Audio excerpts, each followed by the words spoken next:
Welcome to Spinning Junk. I'm here with Dakota and Kita. I'm Robert Junk, and he's going to talk about his opinion piece on Penn State. So Penn State had a case for making the playoffs. Obviously, the playoffs are already done and over with, but this was before the selection committee finalized their results. Now, at this point, when I wrote this piece, they were ranked number 7, and I had explained how if they beat Wisconsin, they should have very easily made the playoff. But of course, that didn't happen. They ended up ranked number 5 when Washington jumping over them.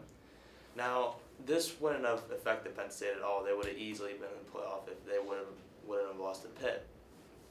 And, well, that was the case that ended up putting them outside of the top 4. And, I think they still should have made it after beating a number 7 ranked Wisconsin. Why do you think Washington got over them in the selection for 4th?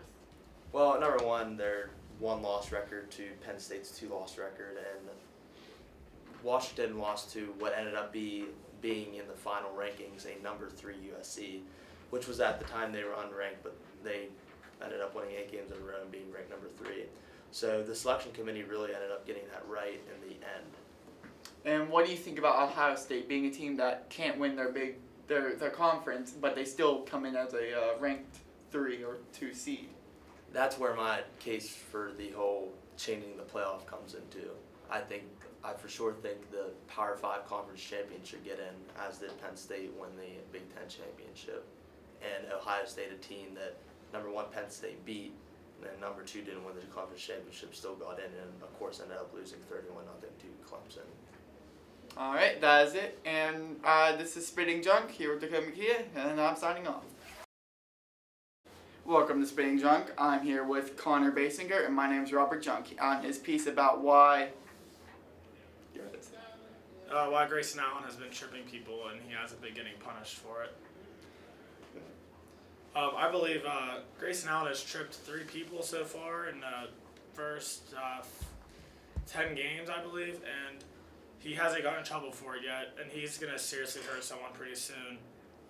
The last incident when he tripped somebody, his coach took him out and sat him on the bench for the rest of the game and then suspended him indefinitely. And his suspension was only 1 game, and he came back.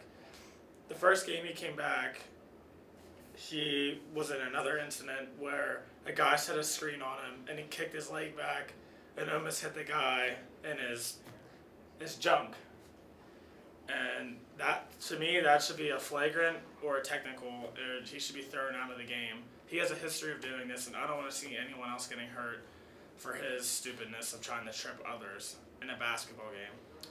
Why do you think he'd be tripping people if he knows it's not really a sportsmanlike thing to do? Well, I mean, I do believe, I think he's a great basketball player. I just think sometimes when he doesn't get his way, he tries to find other ways to get out of that. And I guess right now tripping is his way of playing basketball against better players, or it's just the competition level's higher, so he just trips people. So, what kind of suspension would you give him yourself? The suspension I would give him is if he was to do it again after the 4th time he's already done it, I would suspend him at least 5 games to really show him that you can't be doing that. And I'm sure he's going to be going to the NBA draft after this season, and we all know the NBA teams don't want to draft a player that is 10 to trip others. You heard it here first with Connor Basinger and Robert Junk signing off.